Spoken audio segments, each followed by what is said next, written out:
Good morning, good morning, good morning. Today is October 20th and it is consent form signing day.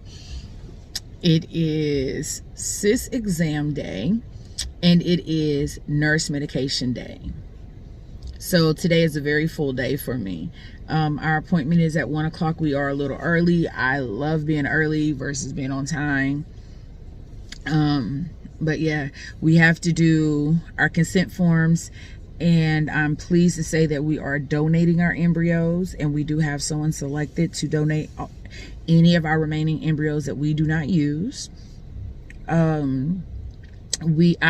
keep saying we, he's not getting none done. I have to get the saline sonogram done today.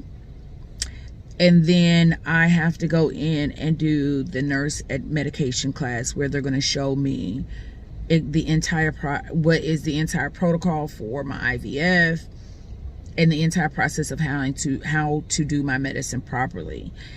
After all that's done, it should be about 3 o'clock. I am going to call and check and assess my medication, the status of my medication at the VA pharmacy. I wanted to call before I went in, but I decided against it only because I don't need that aggravated stress before I go in. And last time I went in, my blood pressure was extremely high. So I'm trying to relax myself and stay cool. But yeah, today is a full day. I am going to attempt to record the cis exam without exposing my technician's face, so that even maybe you guys could hear what she's saying or see some of the images on the screen. I've never had a saline sonogram, so this is interesting.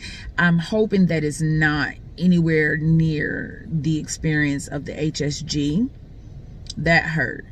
It was about 45 seconds worth of hurt, but it hurt. And you have to lay still. So, I will do a video over the test that I did in leading up to me priming and prepping for the IVF appointment.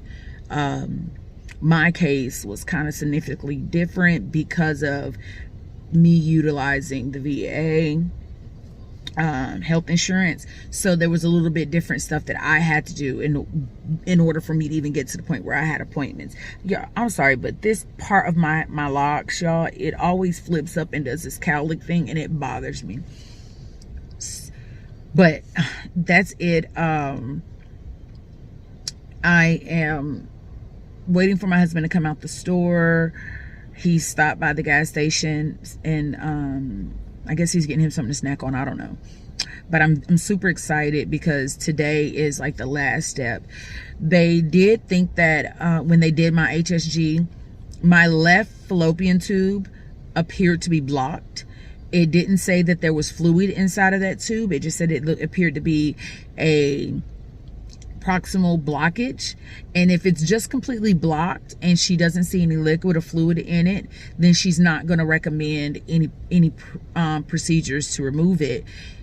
But if it does have fluid in there, then she's going to recommend that we remove it. I don't feel like there's going to be any abnormalities with my uterus.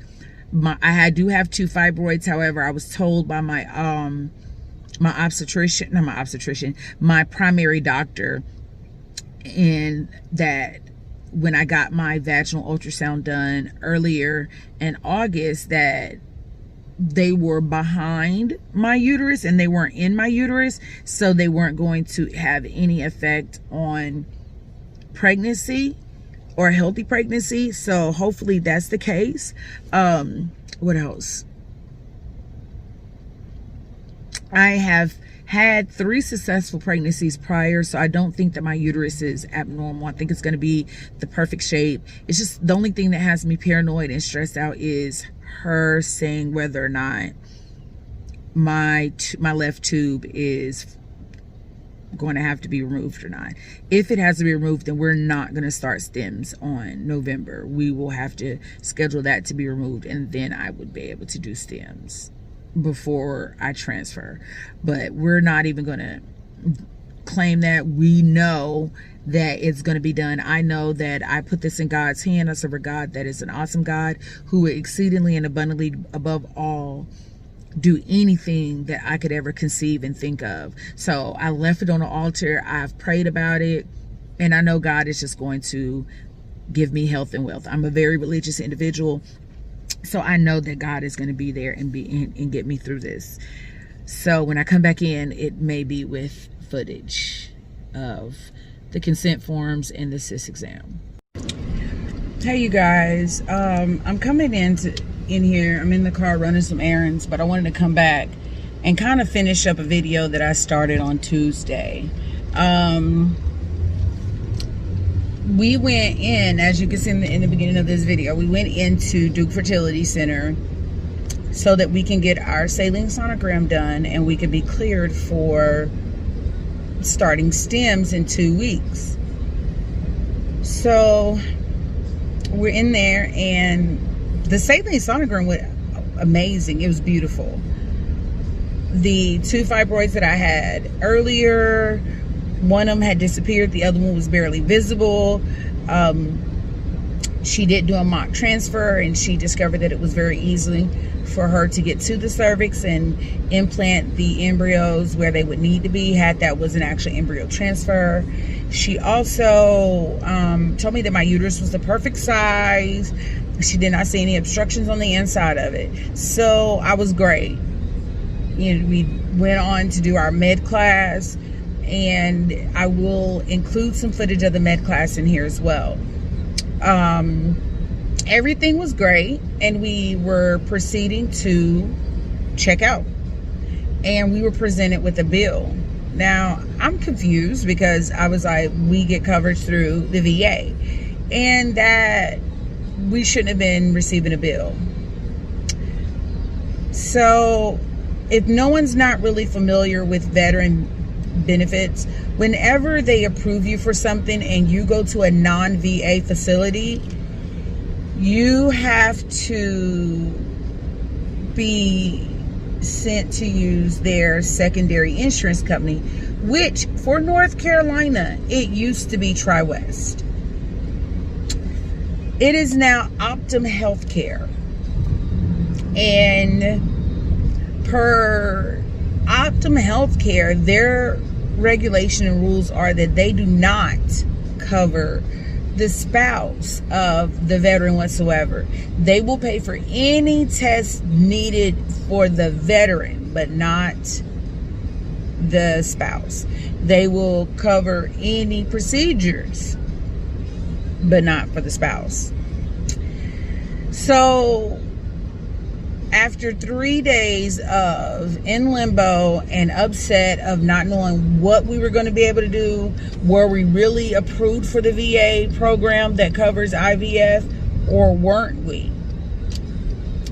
And we spoke with Duke Fertility today. They had a whole meeting about us, and we spoke with them today, and they informed us that we indeed are approved for IVF treatment through the VA administration. They, however, just don't accept the VA administration's insurance. And at the insurance that they do accept, I don't have coverage for them. And there's nothing that can be documented to change Optum's mind. They did, however, give us 2 locations that do IVF, and that they do have the ability to bill to Veterans Administration.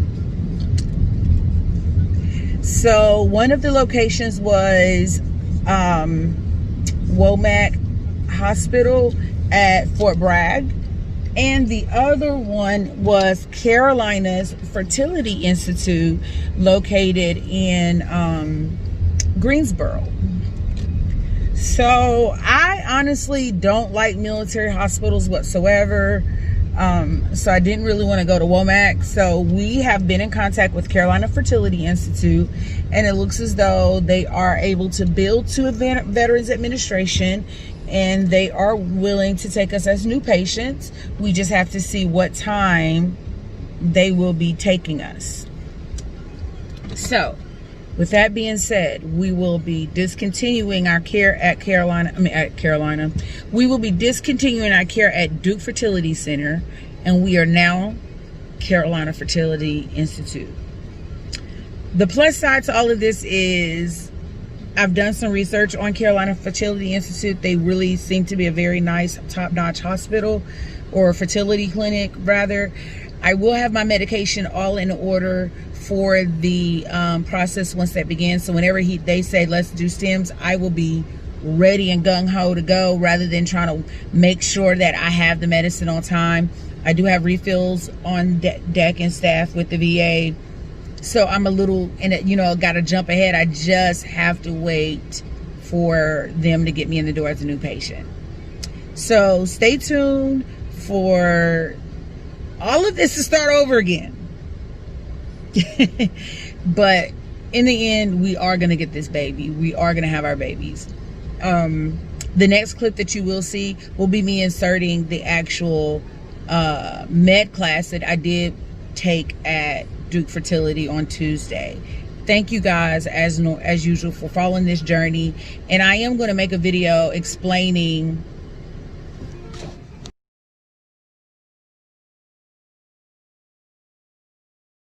she's our psychologist. If you ever want to meet with her, you can talk with her, you can schedule an appointment individually. That's just about her. Okay. This right here is about OHSS, ovarian hyperstimulation syndrome. It is a rare but a side effect of doing IVF. You I don't know if Dr. Shari talked to you about the egg is inside of a follicle with a fluid-filled sac. Sometimes that fluid can accumulate in your abdomen and in your lungs. Very rare, but that's why we monitor you very closely. So these are just some things, what to expect, what you would report, and then some things to do just to like limit it from happening for you. Okay. This is just how to store your medications when you get them. And I know you got you went and picked up some the other day. Yes, I got some of them yesterday. Okay. And when I say some, I mean just 2 in Oh. shots. I got the Lupron. Is that what you said? And yeah. I got some of the progesterone. Okay. I did get the insulin needles, the box 100 insulin needles, and then I got some needles for the menopause. Okay.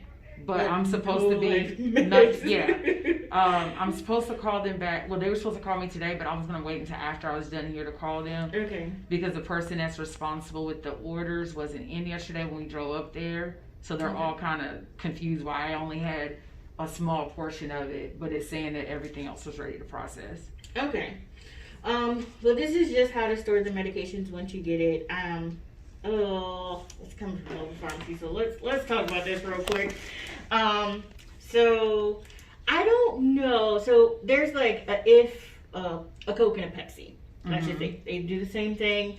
And I asked the lady if she could tell me which one you were gonna get. She really didn't say. So on that form it says like Follistim or Oregano. So either this one or this one that you'll get, these need to be refrigerated. So once you've already I'll show you what it looks like, but once you've used it that first time, it doesn't have to be refrigerated because it's good for 30 days regardless. But the ones that haven't been used, they are good to their expiration while they're in the refrigerator. So which is like a year or so. So you want to make sure you keep those in the refrigerator. Then there's Cetrotide or Ganirelix.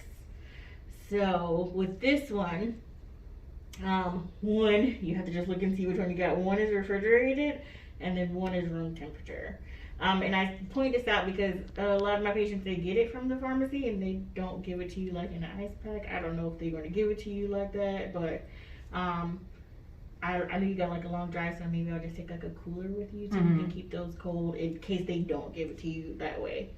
Avadro is also one that you'll get, and that needs to be refrigerated. You definitely will get that one. And then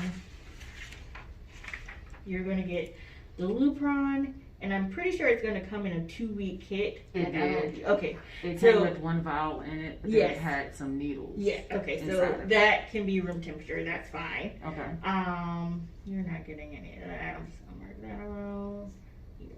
about that. Progesterone oil, room temperature as well. Okay, so you got this one, and then Menopur is room temperature. Okay.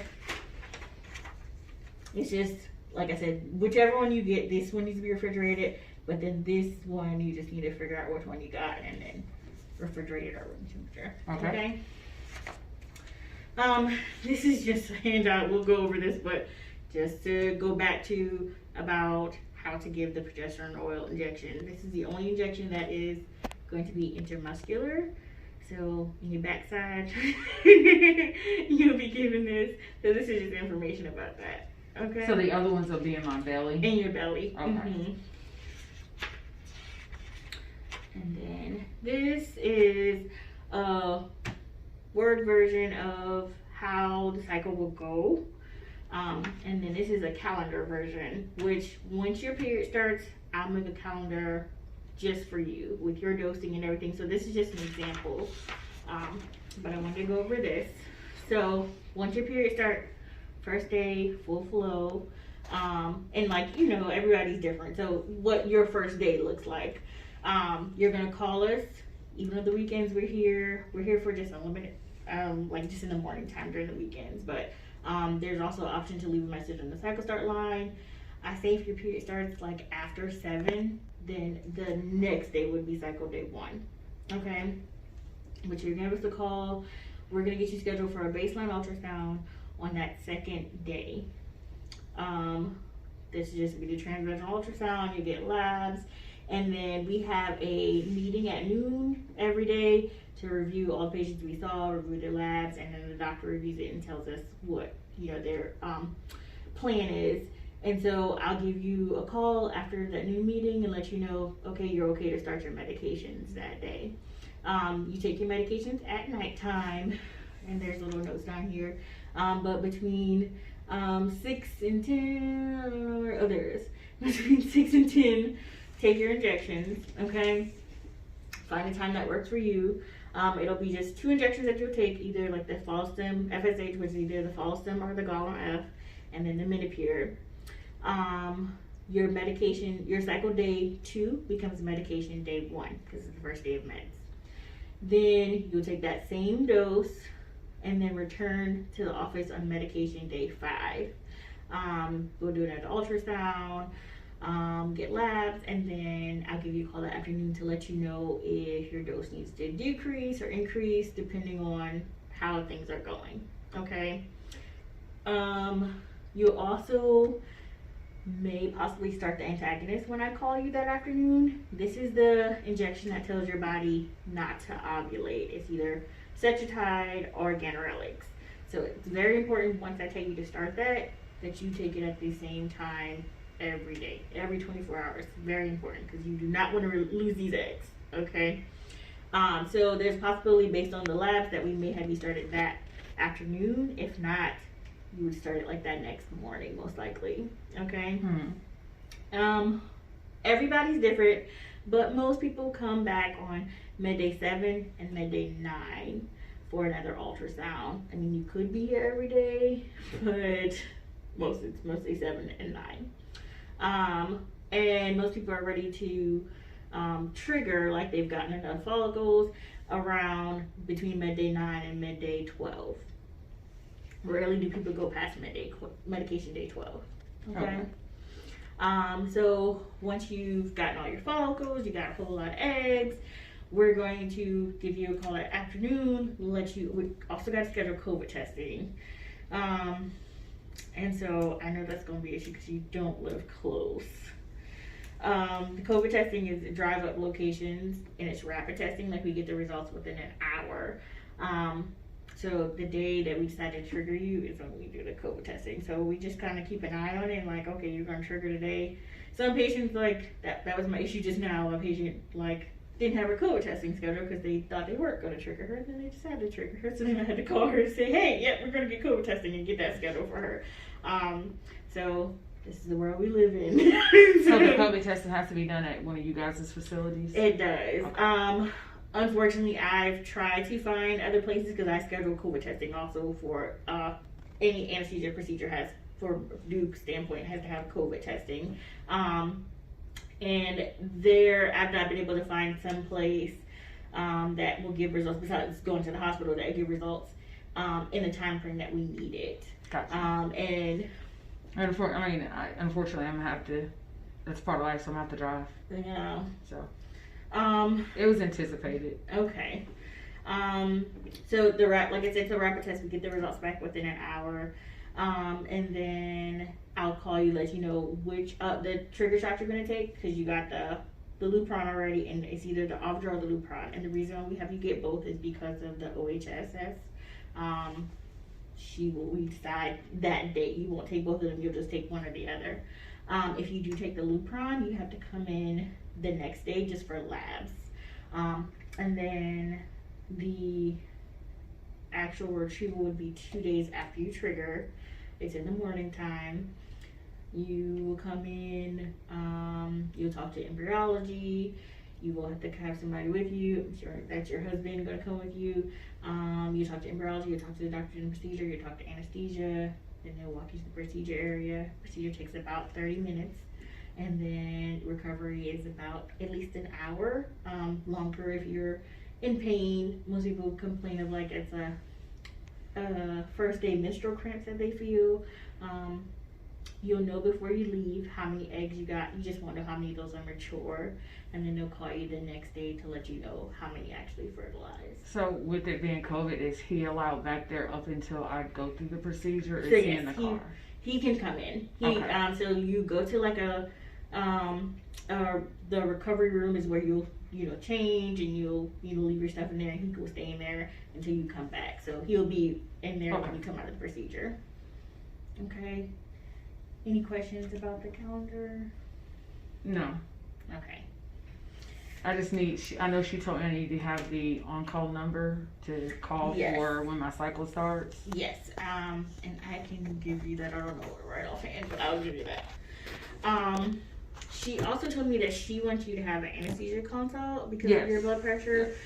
I am going to talk to the coordinator that does the anesthesia consults, because I know you okay with traveling, but I feel like because it's a blood pressure thing, I feel like that's something that can be done over the phone. I can't do nothing today. I mean, we can't do anything today because we have to schedule it. But let me message them, and I'll get back to you as far as what you need to do, if you need to come or if they're fine with doing something over the phone. Okay. All right. Let's jump into the meds. So I'm gonna show you both of these because, like I said, I don't know which one you're gonna get. Mm-hmm. So this is the Gonal F, and it comes with pins in there, like a needle in there. So this is a 900 unit pin, and a 900 unit pin also has overfill in there. So, gosh, I don't have your dosing with me. Sorry, give me 1 second. Let me grab your dosing. This is a big pin. I said this is a big pin.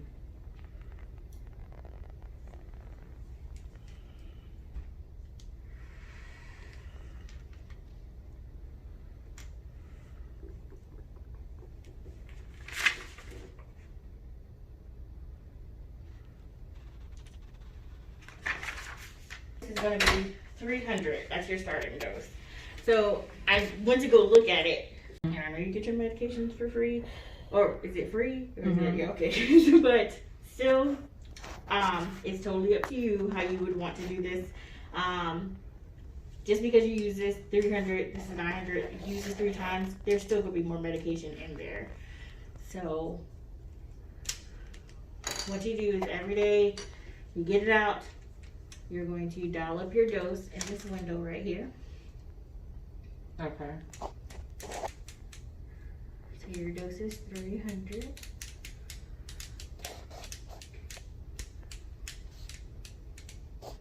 Ooh, that's some small numbers.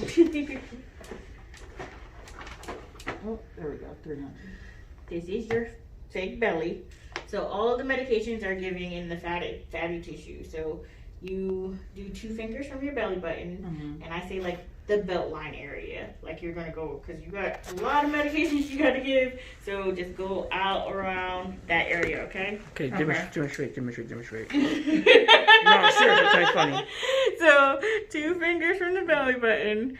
So you can even go on this side, but like all around this area, okay? You Okay. Pinch, and that's how you give the medication. Okay. Okay. So you got your dose dialed up. You get your needle. What is that? Not thick belly. They should give you some alcohol. If not, I would grab some alcohol. The alcohol rubs? Yeah. I already have some. Okay. I ordered some, anticipating it. Clean the belly off. Let it But you dry. can still give us some. Thank you. You clean the belly off with some alcohol. Let it dry. You will just screw the needle on there. Oh. And then you just take that off, and there's a safety cap on there. So once you're ready, you take that off, and whoever's giving the actual injection, you want to make sure you can see that window, because that 300 is going to go to 0 once you've given your dose. Okay? So you pinch, go in at a 45-degree angle, and inject.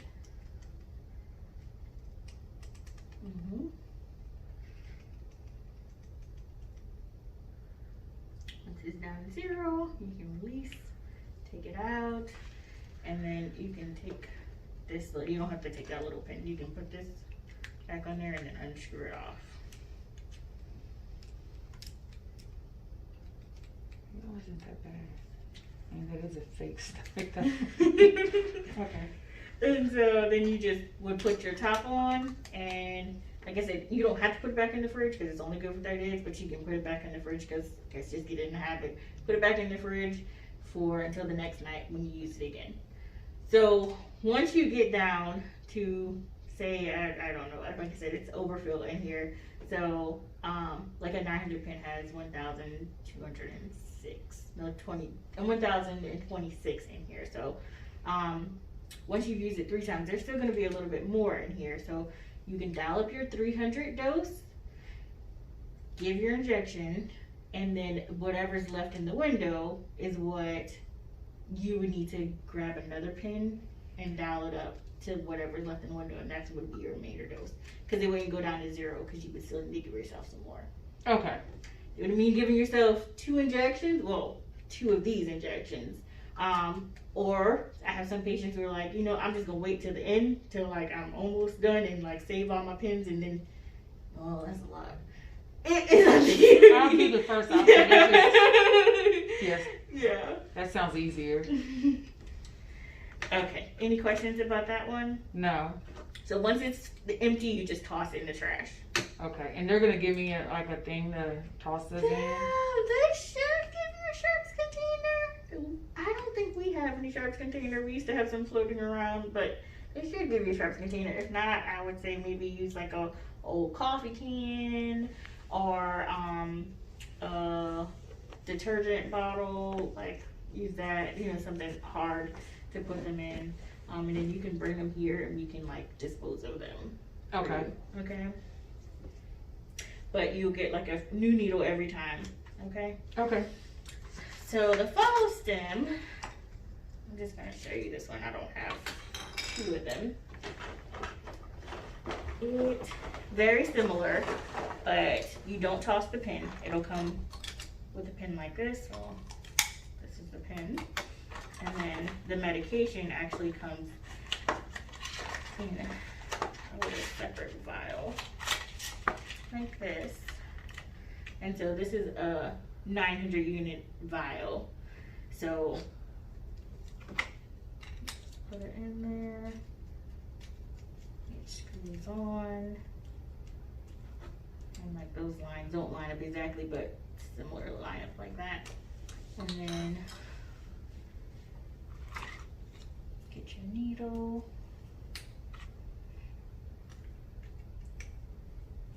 Also screws on with the safety cap, and then you dial it up over here.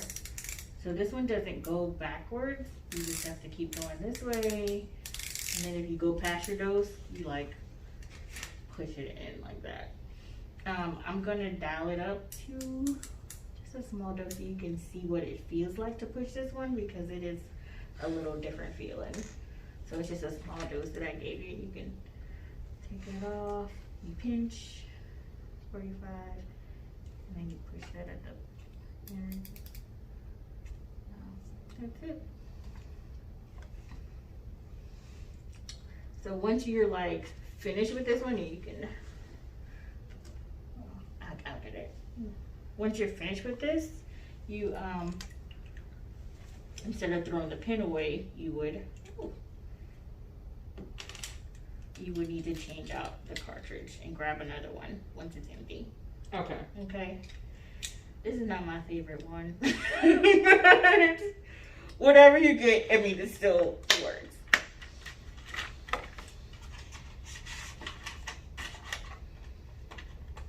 Okay. So that is the FSH. First medication that you'll be starting on medication day 1. The next one is the Minipure.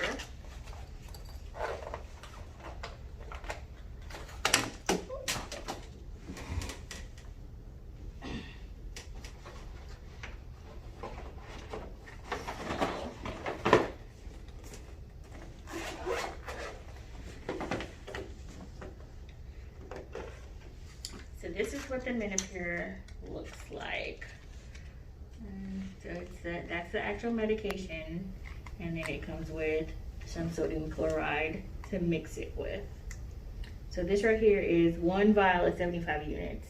So your starting dose is going to be 2 vials, but you'll only need one of these liquids. So I'll show you how to mix it. Okay. Okay.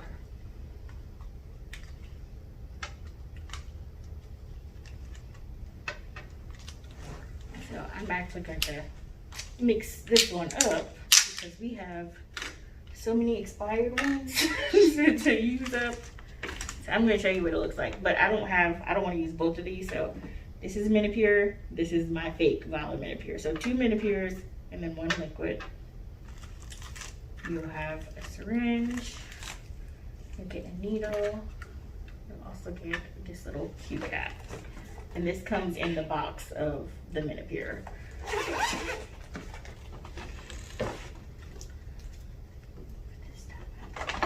So you go ahead and pop the top off of your medications. Clean it off with some alcohol. Open your syringe, and then also open your Q-cap. And this right here is just to keep from having to use a needle to drop the medications. So you're actually gonna pop it on top of your liquid first.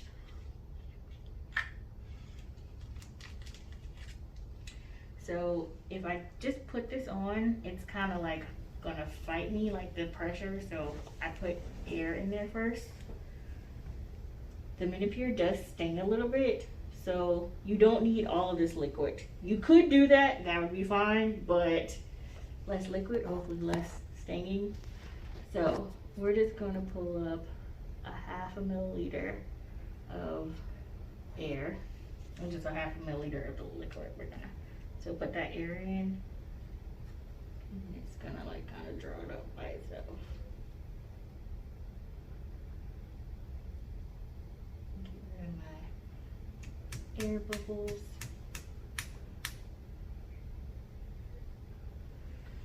So then you take and you pop that off like that.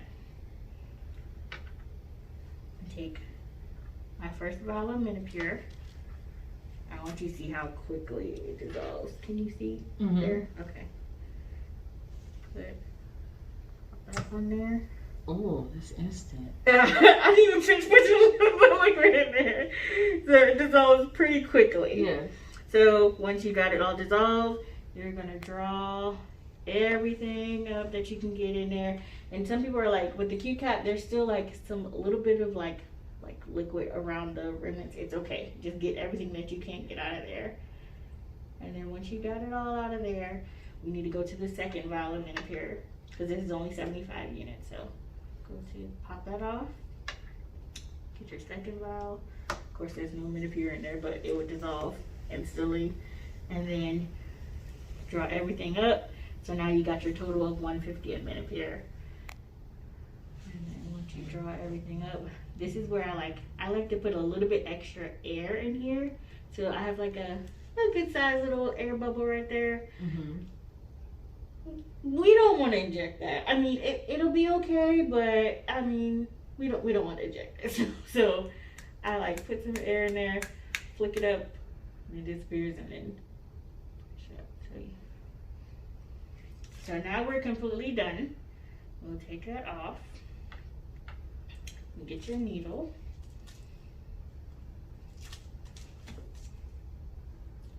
Screw that on. Get your belly ready. Clean it off with some alcohol. And then I want to make sure that I still have no more air, so I'm just going to push up slowly till I see droplets. That's it. Pinch. And then give. With a little bit of stain. Any questions about that one? No, Do you want to walk through it, or are you I'm good. okay? Is this cap reusable, or is it one for every? It's one for everyone. So that they'll- gets tossed. Yeah, that gets Okay. tossed. This even like so there's more liquid in here. You can toss that too, because you're gonna have more than enough, because you need one comes with every vial, and you're gonna be using 2 vials, so you'll have more than enough. So you'll need to save this. You just can toss that. Okay. Okay. All right. Throw these back in here real quick. So every night you'll be taking that FSH, Follistim or Gonoleth, and then a Menopur. Like I said, pick a time that works for your schedule, and try to take it around the same time. I mean, it's not going to be a big issue if you took it at 7 and then you were out, and then you come back and you take it at 8 the next night, and that's totally fine. It's not going to mess anything up, but try to get it as close to that time. Okay. Mm-hmm. So then you have the antagonist. So it could either come as, this is the same thing, like it's either or. It could either be a pre-filled syringe. This is the Ganirelix. It's just, you take it out of the pack, it's ready to go. Just take this off. You're gonna give this whole entire syringe. This is 1 dose for you. Or, and this is the one that's, like I said, very important. You take it at the same time every day. So I would say, like, you set an alarm, he sets an alarm, you tell your closest friend to set an alarm. Everybody need to make sure you take this at the same time. Okay. And then the Cetrotide. I'm sorry I gotta show you either or. I thought they would have like some information for me about which one you gotta take. This is the Cetrotide. It is a little mixing required. So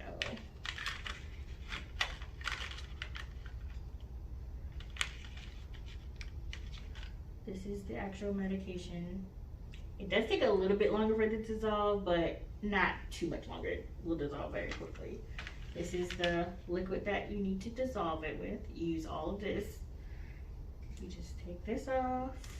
It comes with 2 needles, one for injecting and then one for actually giving the medication. And you won't get them confused, because this is the injection needle. I still don't know why it's so big and so long, but take this, clean this off, and then, inject all this in here. Let it mix. Don't shake it too much, just kind of like swirl, because we don't want to make too much bubbles. And then draw everything out of here and switch out your needles to the much friendlier, smaller needle. This one. Okay. And give the injection. And then that's it. You don't need anything else in here. Toss this. Okay. I'm glad you said that one's friendly. They both look intimidating. They're They're bigger than an insulin needle. They are big, but one is a little bit kinder than the other. Like, all right. So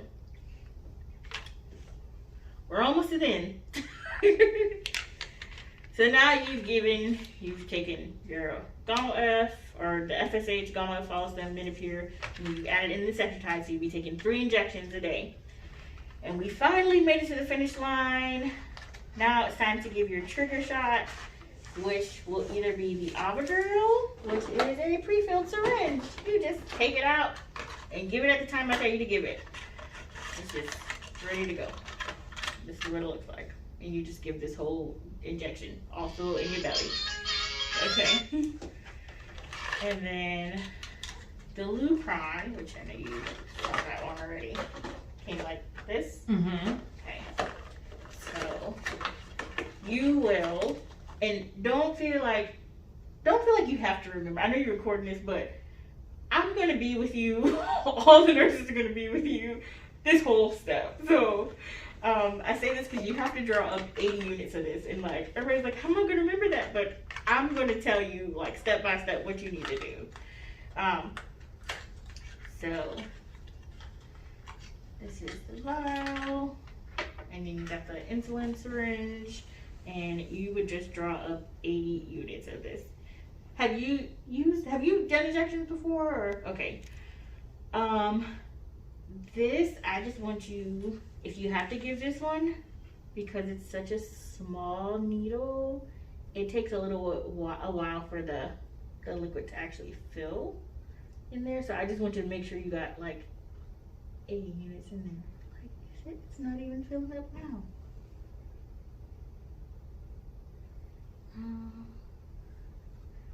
You see what I mean? Like, or can you see it's like slowly filling up? So I just want you to make sure if you got to give this that you are giving 80 units of liquid and not 80 units of air.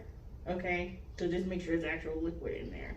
And this is the trigger shot. This is a trigger shot. So it'll be either be this one or the Avoduril that you're giving. And that'll just be determined by the doctor and not the pharmacy? It'll be determined by the doctor. Yes. Okay. So I'm going to end up with... You're going to have to get the Avoduril too. Okay. Yes.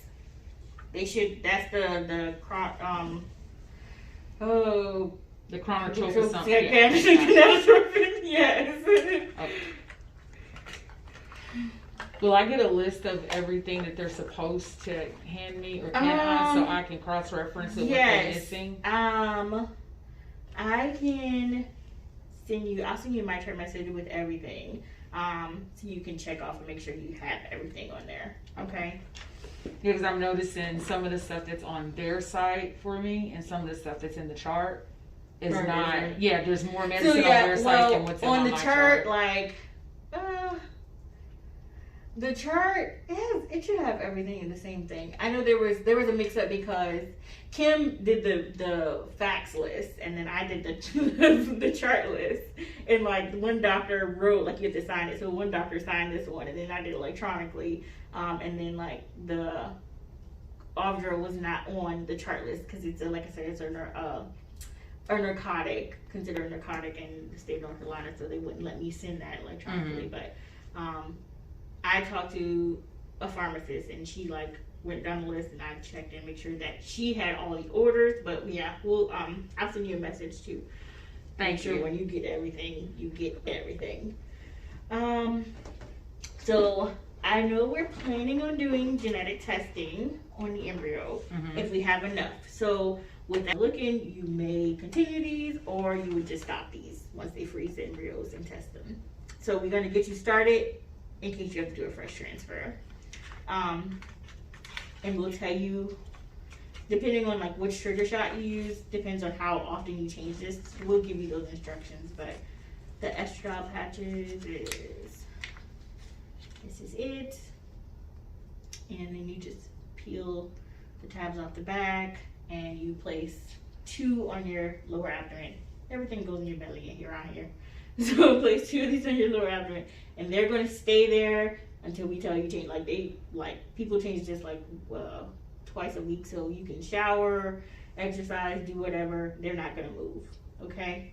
And we'll give you instructions before you leave after the retrieval, when to change these and when to start them. And then we're gonna also give you instructions on how to use the progesterone oil, which I don't actually have an example of the progesterone oil. Oh, let me use this. This folder right here. I want to use this as a reference. So, the progesterone oil, you're going to draw a cross on your butt cheek. You want to get this upper corner of the butt cheek and give the injection. Okay? It's a very thick oil that you inject. So it's gonna go slow. Like it looks like, hey, did you get the progesterone oil? Is that what you said you got? Did you look at it yet? So you see it's like a very like cooking oil. So yes. So it had like a yellow tinge. Yeah. So it's gonna be difficult to push quickly, but this is now a butt now, no longer a belly. So once you've gotten that corner, there's going to come with 2 separate needles, one to drop the injection, and it's going to be a thicker needle because the oil is very thick. And then you're going to switch out the needles because you want a nice sharp needle to inject yourself. So once you drop the medication, this is the needle that you inject yourself with. It's going to be bigger than this. I'll let you know that. You want to hold it taut because we want to get to the muscle. And then you go in at a 90-degree angle like a dart. Go in. You're going to pull back to make sure that there is no blood. If it is, it's okay. We're just going to take it out. We're going to change our needle and find another place. There's just a lot of things and arteries back there. We just don't want to inject it into something. So that's what we look for. So once you go in, pull back, there's no blood, you go ahead and push it in. Push it as slowly as you can. It's not going to go fast anyway, but because it's so thick, it's going to take a little while to absorb into that muscle. So you want to do it slowly so it just kind of absorbs a little bit quicker. After you do it, it's kind of like getting the flu vaccine. Have you had the flu vaccine? Okay, it's your muscle's going to be really sore. So I've had an intramuscular injection before that. So it's going to be really sore after getting it. So I give it at a time. We want you to give this in the morning time, so give it in the morning time where like you're going to be up and moving around. Go take a warm shower, kind of massage that area. Some people do a little bit of squats, try to get that muscle activated so it can absorb a little bit better. Okay. And you just do it once a day. Okay. Any questions about that? No. Do you have any questions for me at all? Will there be a point where I have to add a suppository with the progesterone, or is that progesterone and oil? That's it. Mm-hmm. Okay. That's it. And then, there's also antibiotic, the doxycycline, and you start that after you trigger. But that's all of the medications. Okay. And that's not in the penicillin family, is it? No. Okay. All right.